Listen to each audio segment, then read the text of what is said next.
So here we have our minor scale.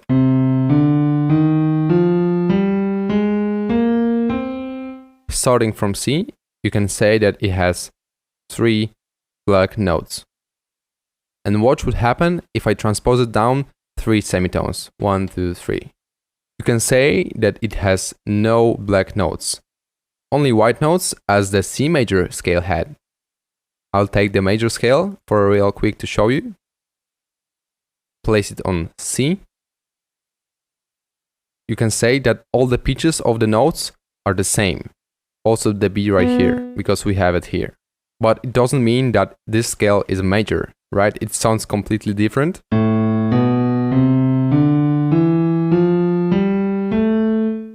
But if we started from this note,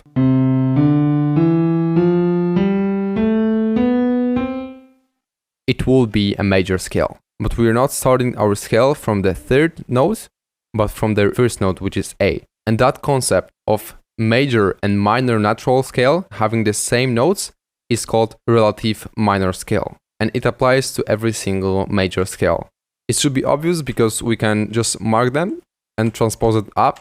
And for example, now we have an E major scale and a C sharp minor natural scale.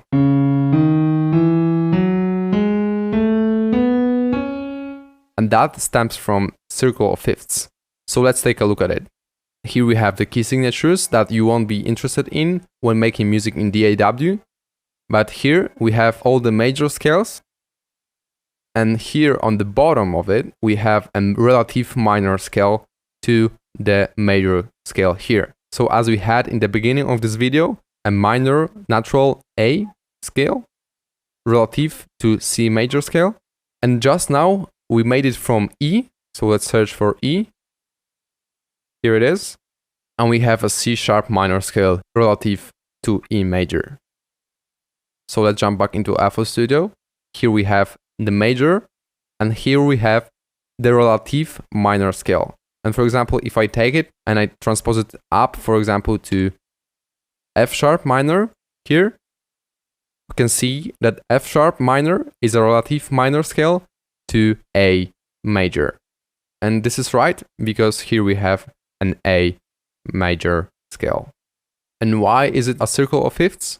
Because if we start from a C key and we go up fifth up, we end up on a G. And if we go from a G and fifth up, we end up on a D. And so on and so on.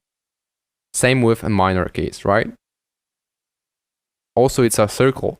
So if we want to go left, we would go fourth down. So we go from C a fourth down, we end up on a F.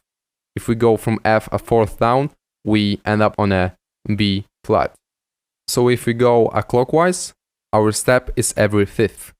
But if we go counterclockwise, we go every fourth. To make sure it's clear, we go from C, fifth up to G. You should know it from the infographic with intervals. And if we go from a G to C, it's a fourth. And then it just overlaps, right? So basically the steps in circle of fifths look like this.